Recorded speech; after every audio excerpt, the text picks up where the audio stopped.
महिला hockey team की player Vandana Kataria के घर के सामने जिस तरीके से जाति सूचक शब्द कहे गए, नारेबाजी करी गई और भारत के हारने पर फटाके फोड़े गए, वो कहीं ना कहीं बहुत ज़्यादा दुखद है। ऐसा नहीं होना चाहिए। आज के समय के भारत में ऐसी चीज़ें बहुत ज़्यादा तकलीफ देती है। लेकिन हमारे जो सो कॉल्ड दलित नेता हैं, जो दलित संगठन है, वो बार बार वंदना कटारिया को लेकर सिंपत्ति तो बटोर रहे हैं, लेकिन जो अपराधी है उसका नाम उजागर क्यों नहीं कर रहे हैं। मैं आपको एक एग्जाम्पल देता हूँ, और एग्जाम्पल नहीं कि एक सत्य घटना है कुछ ही महीने पहले की। अहमदाबाद में एक लड़का था जिसको उसी के साथ काम करने वाले लोगों ने घर में जाके मारा, और उसके बाद उस लड़के ने यह कहा कि मुझे मूंछ नहीं रखने दी, इसके कारण मेरे साथ मारपीट हुई। दरअसल आपने ट्विटर पर ट्रेंड सुना होगा, सुरेश मूंछ नहीं रखेगा, ये उसी से जुड़ा हुआ मुद्दा है, उसी से जुड़ा हुआ ट्रेंड है। तो इस ट्रेंड को बहुत ज़्यादा वायरल किया गया और इस ट्रेंड से यह साबित किया गया पूरे लोगों के सामने, देश के सामने, कि देखिए आज भी दलितों को मूंछ नहीं रखने दी जा रही। आज भी किस तरीके से ब्राह्मण और राजपूत किस तरीके से दलितों को बहुत नीचा दिखाते हैं। लेकिन हकीकत ये थी कि वो जो अपराधी थे वो ओबीसी वर्ग के थे और उनकी आपस में एक लड़ाई थी। वो न्यूज़ भी दबके रह गई, वो केस भी वापस हो गया, लेकिन उस केस की जो सच्चाई थी, अब घटना तो वायरल कर दी, ट्रेंड तो वायरल कर दिया, लोगों के मन में तो ये नफरत फैला दी आप सभी ने कि किस तरीके से आज भी मुझे नहीं रखने दी जा रही। लेकिन उस केस की जो सच्चाई थी वो लोगों के सामने क्यों नहीं रखी।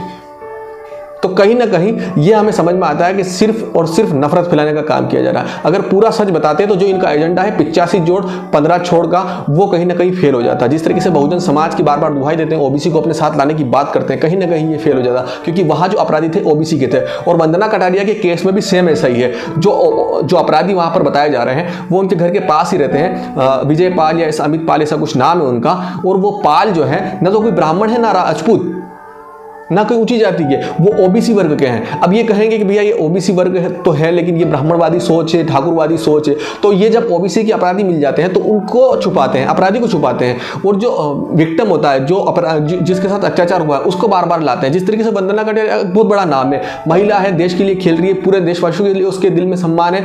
तो कहीं ना कहीं किस तरीके से उसके ऊपर सिंपत्ति बटोरी जाए, किस तरीके से लोगों को साबित किया जाए कि देखो आज भी दलितों के साथ ही होता है, तो कहीं ना कहीं ये बहुत ज़्यादा गलत है। अगर आप पूरी सच्चाई बताने का हिम्मत नहीं रखते तो आप आधी अधूरी सच्चाई भी लोगों को क्यों बताते हैं।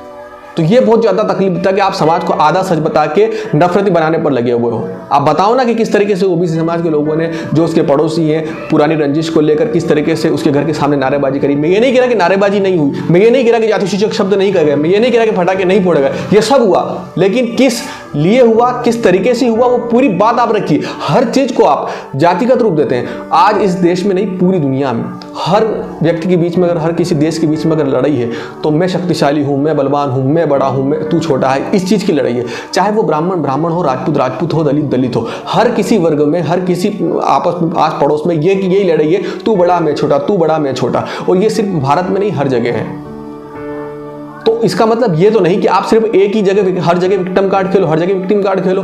तो बहुत ज़्यादा तकलीफ होती है जब आप समाज को आधा अधूरा सच बता के नफरती बनाते हो। आप तो राजनीतिक सुर्खियां बटोर लेते हो, आप तो अपनी छवि बना लेते हो, लेकिन जो समाज उस नफरत की आग में जलता है, जो गरीब समाज अपना बहुत कुछ खो देता है, वो आप उनको लौटाते नहीं हो। तो कृपया करके जो पूरा सच है वो बताने की हिम्मत रखें, आधा अधूरा सच बता के समाज को गुमराह न करें। जय श्री राम, जय बाबा साहब।